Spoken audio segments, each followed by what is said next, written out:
Good morning. This is October the 20th, right? Sunday, 2024. We are in BBA first semester English class, and this is the first class after the summer vacations. And before the camera started, you were taking attendance, and I said, remember any 7 things we did in the previous English class and note down. I wanted you to recall what we had done in the previous class so that we can connect today's class. Here you can see when I go home, I transcribe my lessons, and before I come to class, I go through the lesson, what I taught. So in the previous class, I talked about what a thesis statement is. 1. You can match if you correctly recalled. First, I taught what a thesis statement is. I explained with example from paragraph 4. Then I talked about the inverted pyramid structure of the essay introduction.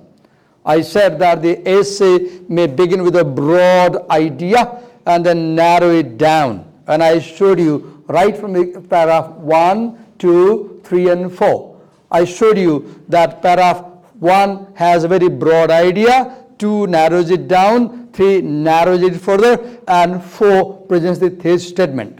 Then, as I was reading, I also showed you a lot of examples of discourse markers like contrast marker. For example, but is a contrast marker, yet is a contrast marker, although is a contrast marker, though is a contrast marker, even though is a contrast marker, however is a contrast marker. A contrast marker is a word that connects 2 sentences which express opposite ideas. Then I talked about the conclusion marker, if you remember. I talked about the conclusion marker. For example, so is conclusion marker, therefore is conclusion marker, hence is conclusion marker.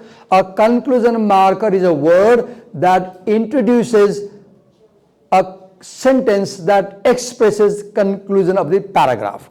Then I talked about how I showed you how the body of the essay develops from thesis statement. For example, I took you to paragraph 4, sentence number 2. I read the thesis statement, and then I took you to paragraph 5 and 6, where I showed how the writer compares American culture first with the Arabian culture and then with the Japanese culture. This is what I did. Then I talked about the topic sentence in my class.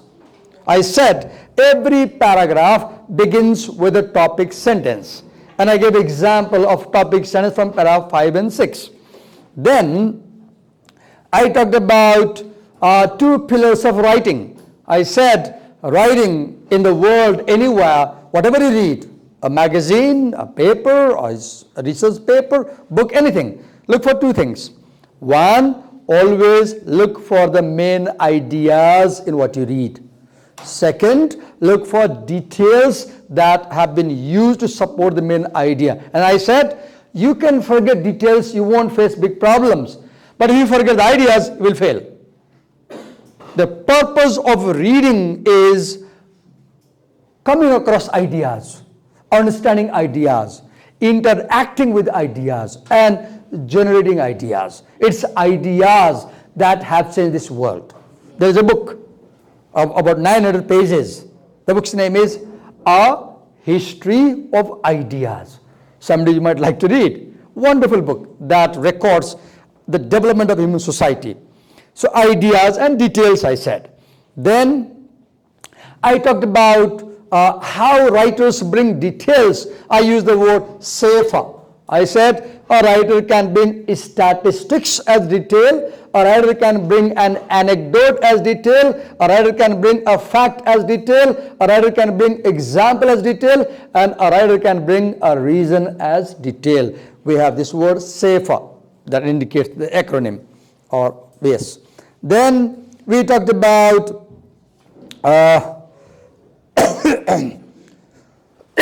I showed you how to locate the main idea in a paragraph. And I said that the main idea in a paragraph can come in three places. Mostly it comes in the opening sentence of the paragraph. So always pay very close attention to the first sentence of any paragraph that you read anywhere. In future you might take TOEFL exam, IELTS exam, or any reading test. In any reading test, you're given a paper to read and answer questions. You're reading a paragraph, first look at the first sentence. Most probably the most important idea is there, and the questions below will come from that sentence. Second, if the first sentence does not have main idea, chances are the last sentence has main idea. Now, if the last sentence has the main idea, the structure may go like this. Because A, because B, because C, therefore D. This will be kind of structure.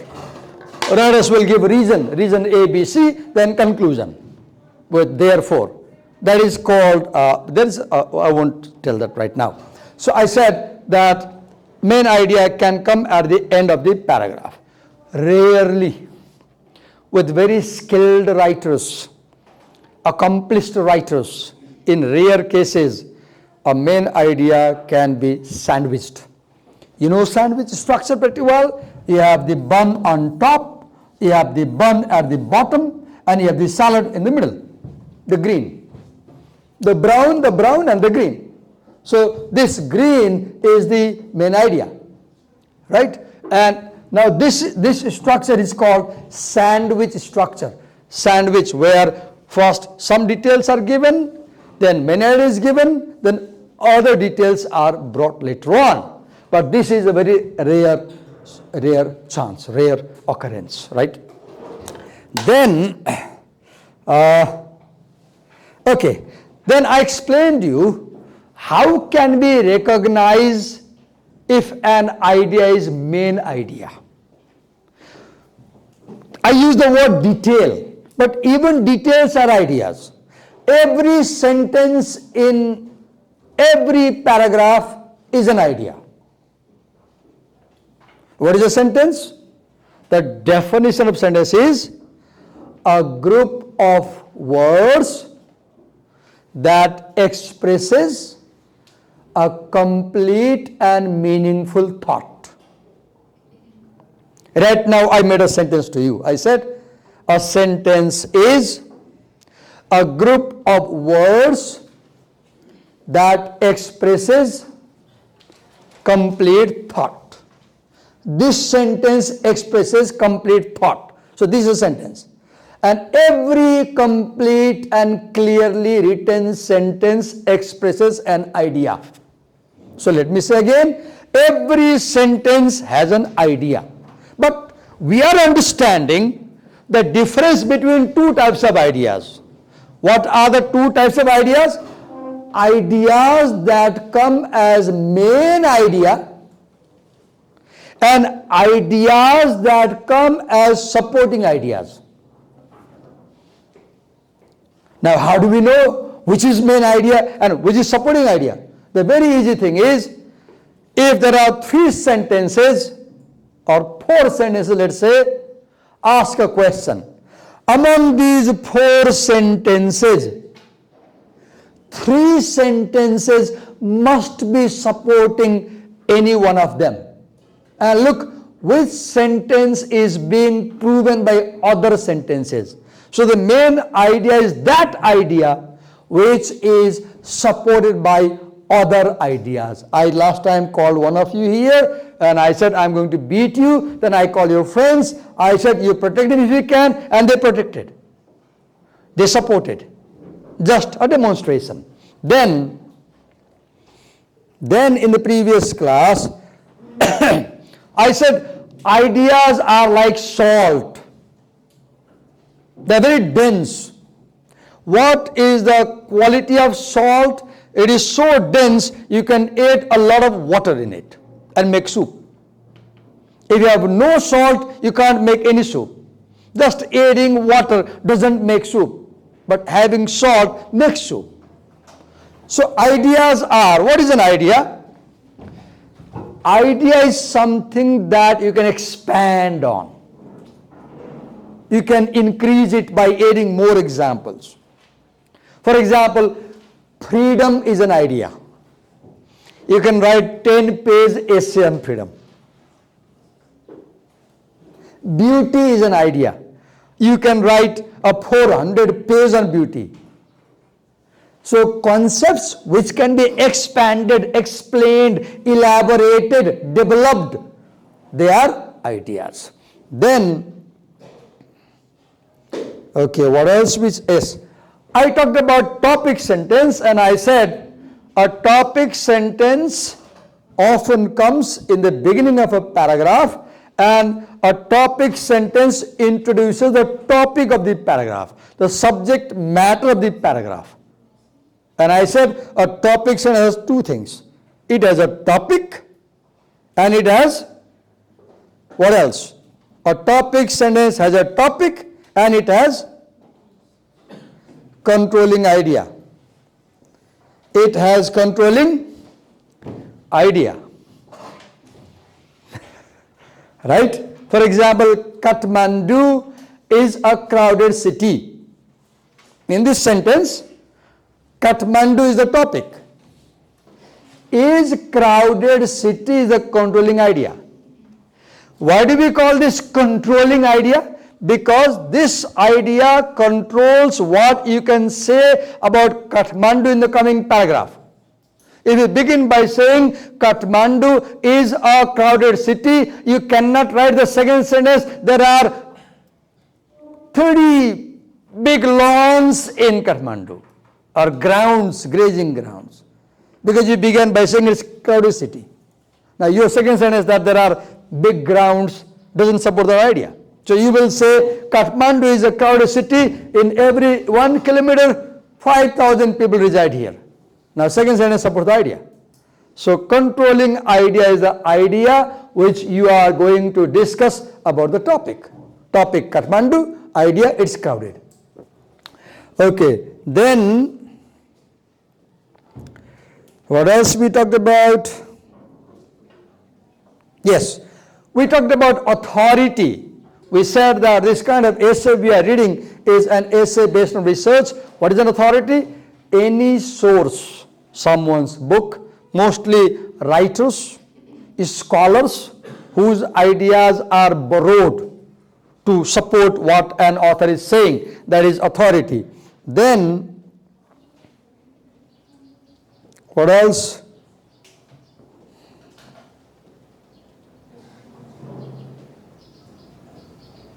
Yeah. So, in the previous class, we had reached up to paragraph 7. If you remember, we were discussing paragraph 7. We were discussing the concept of cultural continuum. Okay. Tell us what you understand by the idea of cultural continuum. I had explained that in the previous class. What is cultural continuum? What's your name? Rabina. Rabina. Spell your name. S-A-L-I-N. S-A-L-I-N. Salina. You should answer. What's cultural continuum? We talked about it in the previous class. What's your name? Anushka. What is cultural continuum? It's a continuum of characters. Continuity of characters. Give an example. What's your name? Subhigya. What is cultural continuum? What's your name? Pratyush. What's cultural continuum? Main idea of this paragraph. Define the concept of cultural continuum. What do you understand by this idea? Define it. What's your name? Amit, right? Anu? Amit. Amit. Amit. What's cultural continuum? I don't know. I don't know. No, what's your name? Subham. Sugam. Okay.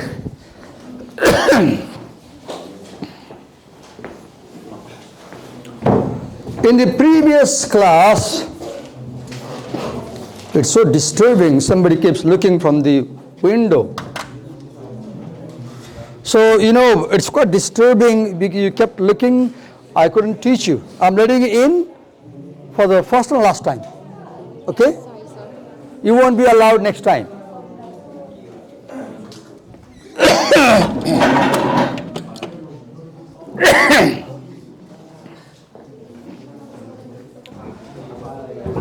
So this essay is about how people use space while having conversations in public places. And the writer in paragraph 7 starts discussing the theory of space use. And he brings ideas from the anthropologist Edward Hall, who brought the idea of cultural continuum of personal space. You draw a line,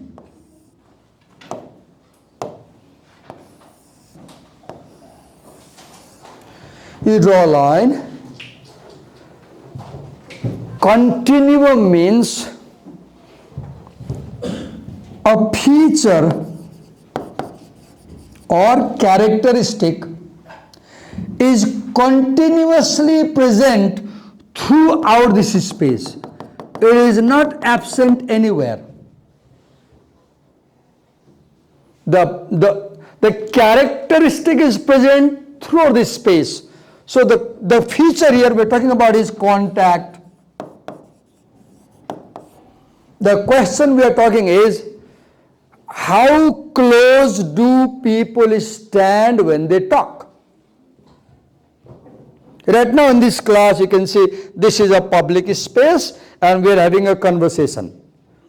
We are having a classroom conversation. And you can measure the distance between those students and me is about 12 feet. Here is about 8 feet. About 8 feet. So do you see academic conversation in colleges in Nepal has a distance about 10 to 12 feet distance. And my voice is very loud. So the question is, how close do people stand when they talk? And then he argues that there are high contact cultures and there are low contact cultures. I won't explain this again. I've done it. I'm just reminding you because you couldn't tell. I taught this last class and I asked you and you're blank. It's your job to make sure that you prepare your lessons once I teach. Right? I can't keep repeating the same thing again and again. Okay. So we begin here today in paragraph 8. We were in paragraph 7 last time. And in paragraph 8, in 7 we talked about the high contact and the low contact, two extremes. In high contact we said they can be as close that they can spit on each other's face, they can smell each other's breath, they have a lot of eye contact, they can touch their bodies. In low contact we said they have at least 2 feet distance, they don't have a lingering gaze, they don't touch each other, they have a zone of privacy. Then we talked about the middle point. Neither too high contact nor too low contact. We have America, United States, right? And what do we read here? In the middle of the road, see this road is a metaphor for this continuum. People usually stand about 18 inches apart for this sort of conversation, unless we want to win foreign friends and influence people, in which case research shows we had better adjust our posture. Now look, Lisa Davis is advising Americans that though in your culture, hello Americans, in your culture you have this distance of 18 inches, but please understand that if you want to win foreign friends, foreign contracts, foreign dealings, business dealings, if you want to influence people, you must adjust your posture. This means either you may have to have more distance or you may have to come closer. In one study, now look, what is academic writing? Academic writing is scholarly writing, in which ideas come from other scholars. Here look, in one study when British graduate students were trained to adopt Arab patterns of behavior, facing their partners straight on with lots of eye contact and smiling. Look, in American culture, when you are in a public space, standing in front of somebody, you don't look into their eyes. Americans, for example, if you are in an elevator, if you meet an American in an elevator, he won't look into your eyes. He will look on the ceiling or on the ground. Americans do not have eye contact with strangers and unknown people. Whereas in high contact cultures like Nepal and Saudi Arabia, for example, even if you meet a stranger, you will have eye contact. So what is here? The British students who come from low contact culture, Britain is a low contact culture, so they will maintain a distance. Arabians, they are high contact culture. Now, British students were trained to adopt Arabian culture of space use, and they were made to stand very close and look at them. And what did the Arabian feel? They felt that the Britishers were good people when they sat very close. So how close or distant you sit decides how people feel about you, right? Then with lots of eye contact and smiling, Middle Eastern exchange students, what is that? Students from one country go to another country to study, found them more likable and trustworthy than typical British students. So when British students sat very close to the Arabian students, the Arabians felt that the Britishers were more likable and nice people, right? Trustworthy. Okay.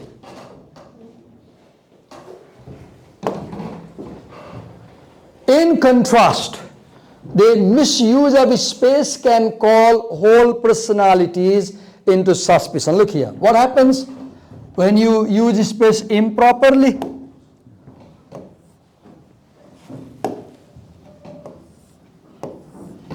Just imagine you being a girl, you are in a seat in a bus, there is a guy sitting on the other seat, there's a divider, there are two seats, and just imagine that the guy intentionally or without any ill intentions sits in such a way that his body brushes against your body. Now you become alert. You start asking questions. Is it unintentional or is he doing it intentionally, right? So whenever people misuse space, what is it? It creates suspicion. And this leads to misunderstanding. This might lead to conflict, right?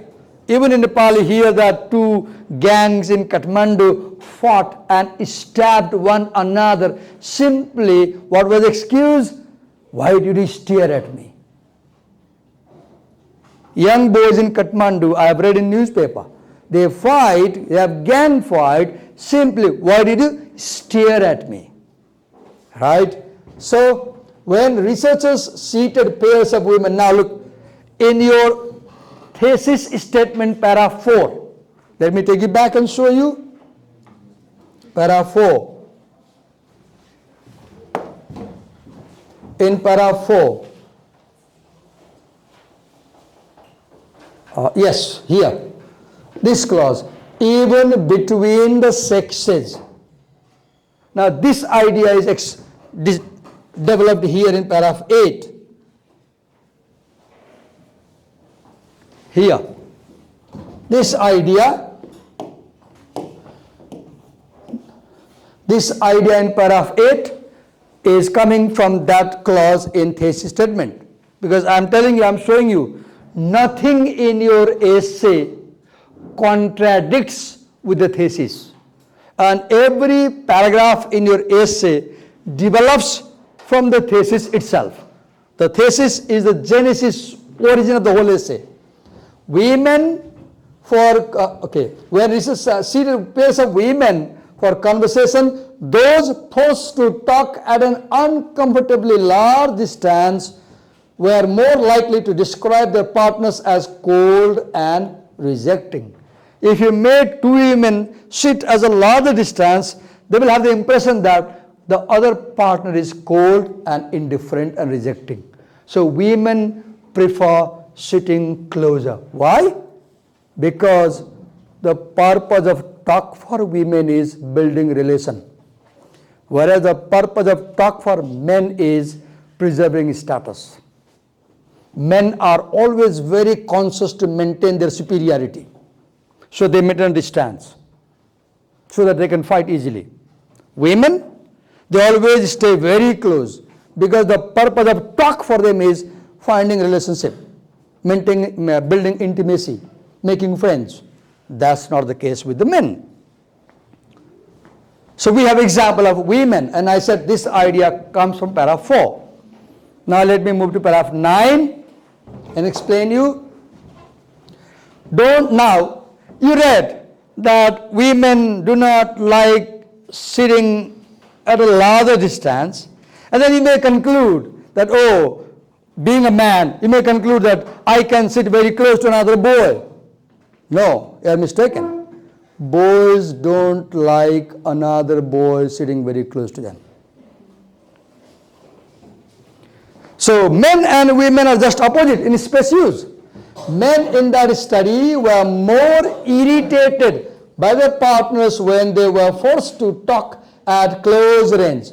Spatially speaking, it seems men and women are subtly foreign to each other, no matter whether a society operates at arm's length or cheek to jowl.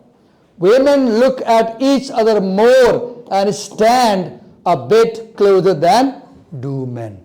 So women, when they sit together, they look at each other more. And have you seen, if two strange women meet each other, very soon they become friends. They exchange phone numbers, contact numbers. Very soon they become close friends. That is not the case with men. If two men meet, chances are they might fight, because each of them is worried about their space and authority and dignity and power. Because men have conversations to preserve their power. Women have conversations to find friends.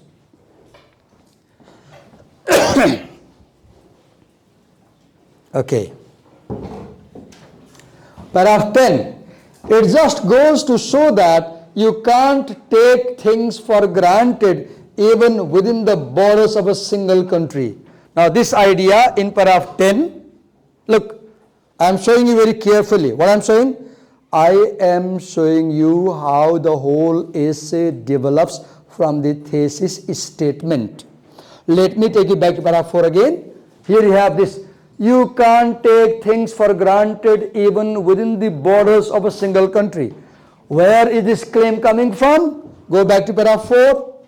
Go back to paragraph 4 and check here in paragraph 4. Look here. In paragraph 4, read it here.